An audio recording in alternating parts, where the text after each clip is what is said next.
Il y a des personnes qui sont censées travailler pour les autres toute leur vie. Wow, c'est un peu dur, ça. C'est pas dur. Il faut être véridique. Comme je le disais tout à l'heure, moi, je vais droit au but. Je caresse pas les choses dans le sens du poil. Il y a des personnes qui sont amenées à travailler pour les autres. C'est leur destin, c'est leur destinée. C'est dans ça qu'eux, ils pourront s'enrichir, travailler pour les autres. Par contre, il y a d'autres qui sont amenés à travailler pour eux-mêmes, pour s'enrichir. J'ai dit, attends. Donc, le truc là, c'est comme ça que ça marche. OK. Le 17 juin, quand l'ancien président rentrait en Côte d'Ivoire, j'ai également fait... L'ancien président Laurent Gbagbo. Laurent Gbagbo, oui. J'ai également fait des compiles de buzz, les différents buzz qu'il y a eu sur les réseaux sociaux. Et j'ai fait 2 millions de vues en moins de 5 heures de temps. On m'appelait de partout. Je ne savais même pas que la vidéo avait fait buzz sur les réseaux. Parce que j'étais au bureau et à ma pause, je suis partie au garage. J'ai fait la vidéo. Après, j'ai eu peur de publier. C'est le coussier qui m'a dit, mais vas-y, publie. Tu t'as rien dit de mal. Publie. Et j'ai publié. J'ai vu que First Magazine avait relayé. Et moi, sur ma page, j'étais à 2 millions de vues. Je ne savais pas. Et le soir, à la descente du boulot, je vois que les gens m'accostaient. Je ne savais toujours pas pourquoi. Et mon prophète qui m'appelle, qui me dit, tu as sponsorisé une vidéo sur les réseaux. J'ai dit non. Que j'étais au travail, même je viens à peine de descendre. Je ne sais même pas ce qui se passe sur les réseaux. Donc je passe, on me dit, hé, Opa. Je dis, mais ça vient d'où? Donc c'est lui qui me dit, va voir sur les réseaux. Je vais. C'est gâté. C'est gâté. Et ma soeur qui était avec moi au spectacle, c'est elle qui décrochait maintenant mon téléphone. Donc, tu avais une assistante comme ça. Automatiquement. Dieu t'a élevé comme ça en une après-midi. J'ai dit, tiens, c'est quoi tout ça? Donc, là, à faire des réseaux sociaux, c'est comme ça. Et après, je me suis dit, écoute, tu ne feras forcément pas comme les autres. Si tu as choisi ça, crée ta voix. Fais ce que peut-être d'autres ne font pas ou qui ne font pas assez. Et c'est comme ça, Rosine du Gabon, qui faisait aussi la petite sœur et la grande sœur, j'ai dit, bon, elle fait petite sœur, grande sœur. Moi, je vais mettre plusieurs personnages. Comme ça, c'est à peu près la même chose, mais pas le même thème. Et moi, je suis partie jusqu'à 8 personnages pendant qu'elle faisait 2. Et puis, paf, c'est parti comme ça. Dans la même vidéo, 8 personnages? Oui. Dans la même vidéo? On en reparlera. D'accord. D'accord. Et donc, si je comprends bien, TikTok commence pendant que tu as un travail. Tu es employé quelque part. Oui, et j'étais en CDI déclaré à la CNPS. D'accord. Donc, c'est une réelle passion, en fait, on peut dire. À quel moment, est-ce qu'aujourd'hui, tu travailles toujours? Est-ce que tu as un emploi? Ou aujourd'hui, non.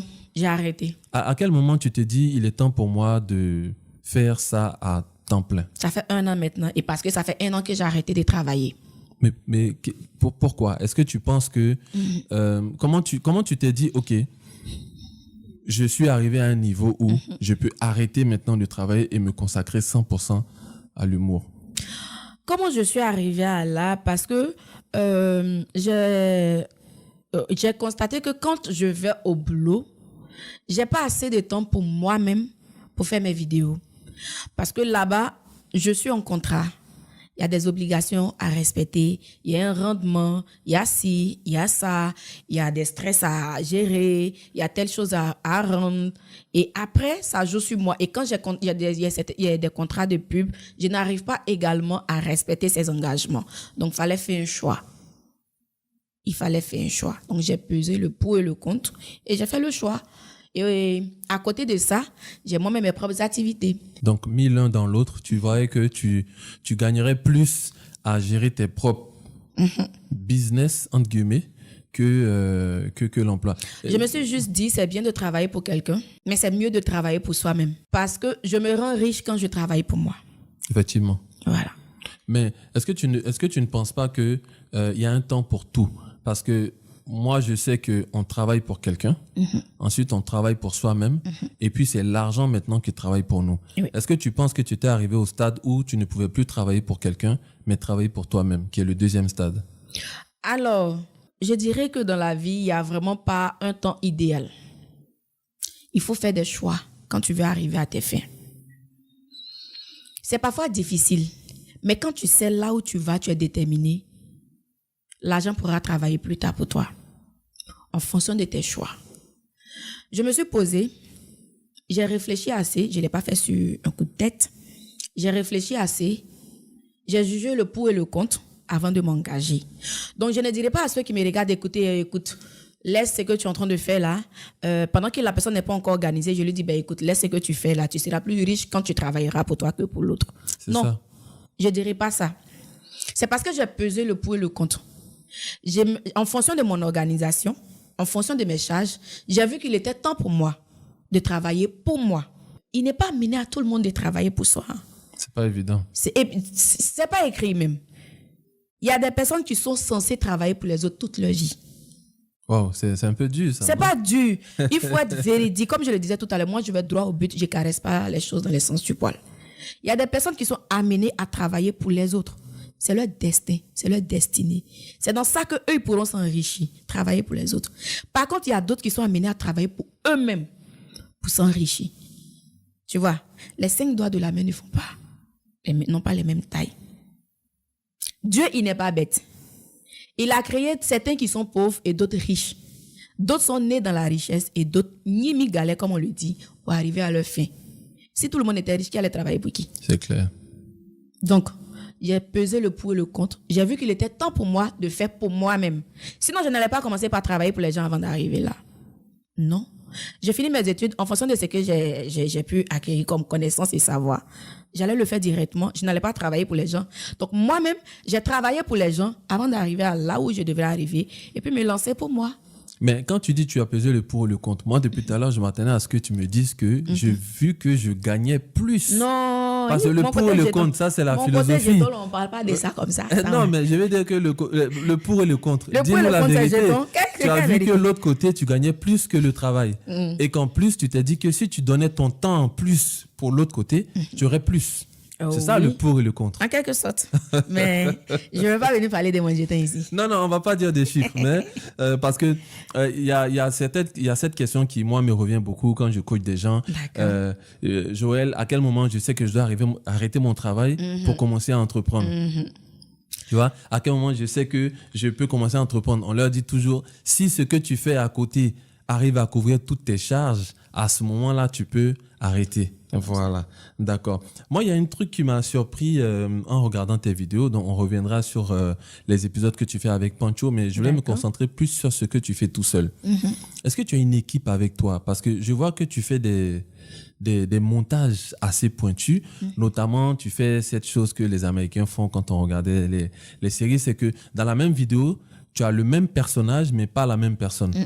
Comment tu fais pour faire ça et est-ce que c'est quelqu'un qui le fait déjà? Si c'est toi-même, où tu as appris à le faire?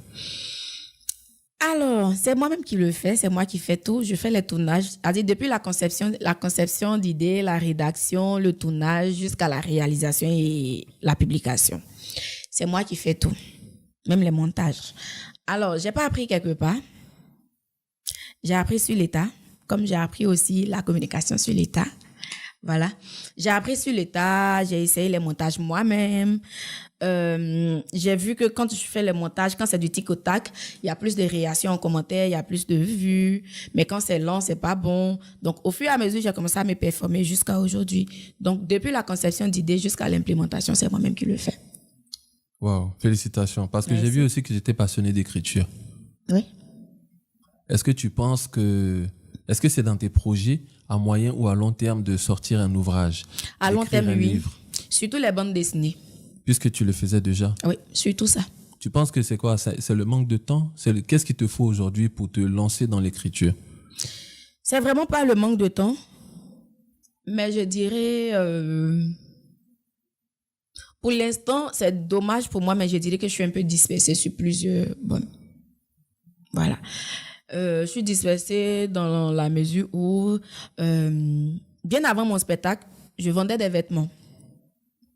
Et je vais m'investir à fond. Après les vêtements, il y a d'autres projets que je garde pour l'instant personnel. Effectivement. Voilà. Après ça, comme je le dis, il y a d'autres projets que je garde vraiment perso. Et quand j'aurai fini de faire tout ça, et que j'aurai une visibilité sur tout ça, par exemple, je vais rapidement arriver sur ce point, le spectacle. Plusieurs agences m'ont contacté, donne-nous l'organisation et autres. J'ai dit non, je veux le faire moi-même.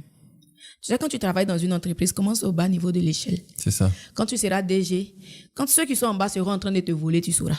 Effectivement. Parce que tu es passé là-bas. Donc, j'ai dit, je veux organiser moi-même. je veux vendre les tickets moi-même. J'ai eu plusieurs personnes pour vendre mes tickets, mais j'ai dit, je veux vendre les tickets moi-même. Je veux voir comment ça sort, je veux voir comment ça se passe.